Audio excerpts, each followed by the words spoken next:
For a while, the Battle Tower was the mainstay for the Pokemon games for at least 20 years at this point. The Battle Tower was basically Champion's Road but for Pokemon, as it was a gateway for players to start learning the fundamentals of competitive Pokemon. Although it wasn't perfect, the Battle Tower did its job and came in many forms, whether that's the Battle Subway, the Battle Tree, or even the Battle Frontier. It felt like a mainstay to the series. However, in Pokemon Scarlet and Violet, it seems like the Battle Tower has suddenly been absent, and I'm going to try to explain what exactly happened to the Battle Tower in Pokemon Scarlet and Violet and try to give you an answer on if we'll ever see it again in another main series Pokemon game.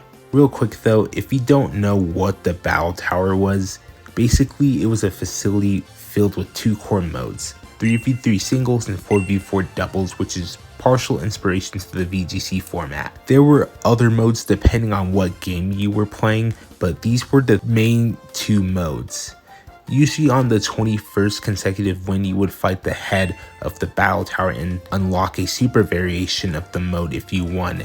Then 49 consecutive wins later, while fighting more difficult trainers, would put you against the head of the Battle Tower again with a significantly better team. Got that? Now I'm gonna go over 4 reasons on why the Battle Tower has been absent from Pokemon Scarlet and Violet, and I want to go over the first reason right now, and that might be Tera raid dens. Now you might be saying to yourself, are you fucking stupid? What do the Battle Tower and Tera raid battles possibly share in common? Well, it seems like Pokemon Scarlet and Violet are trying to push out and promote Tera raid dens. In the base game of Scarlet and Violet, unlocking 6-star raid dens seems to be the final obstacle for the base Scarlet and Violet post-game after beating 10 5-star Tera raid dens in the Ace Academy tournament, which in turn also unlocks 7-star dens that grant you rare Pokemon with the mightiest mark. What I'm trying to say exactly here is that the Tera raid dens seem to be that post-game obstacle similar to the Battle Tower was before, and it's a lot more casual friendly compared to the Battle Tower, and the reward is much more for doing something a lot less. And also you get so many items too, from vitamins to rare ability patch items, which makes the BP items you would get from the Battle Tower irrelevant in a way if they're so easy to get.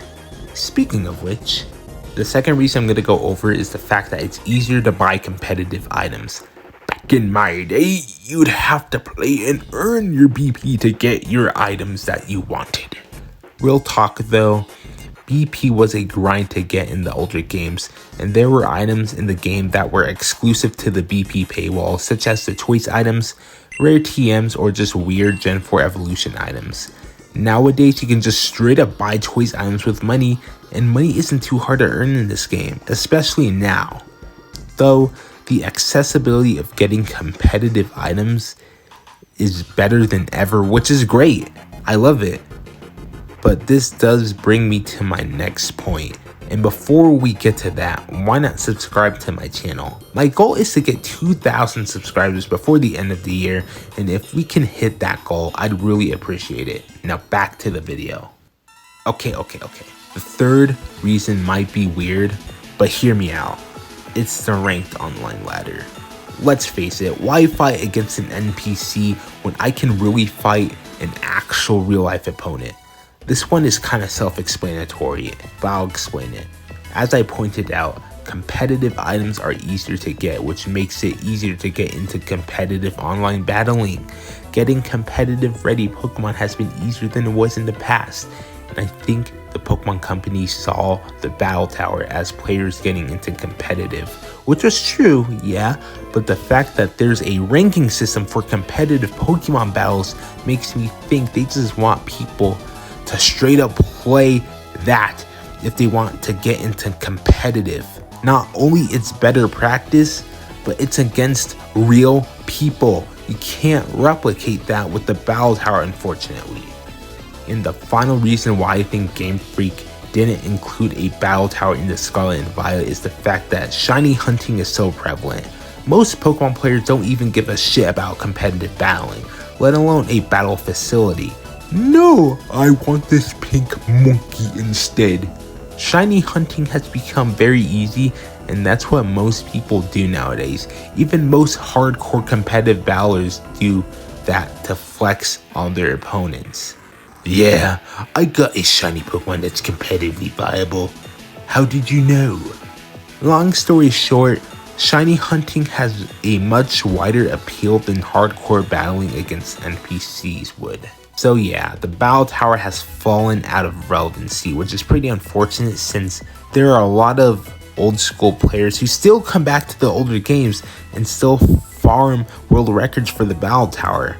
As for what I think Game Freak would do, will they bring back the Battle Tower in Generation 10? I don't think so personally. The Sword and Shield Battle Tower was overall lazily made and poorly handled compared to the earlier iterations of the Battle Tower. But yeah, I think the Battle Tower has officially run its course, which is sad to see a Pokemon mainstay feature leave us after 20 long years. But yeah, that's going to be it for today's video. If you enjoyed it, make sure to subscribe to the channel, like the video, and comment down below your thoughts on the Battle Tower. Anyways, I'll see you guys in the next video. Peace.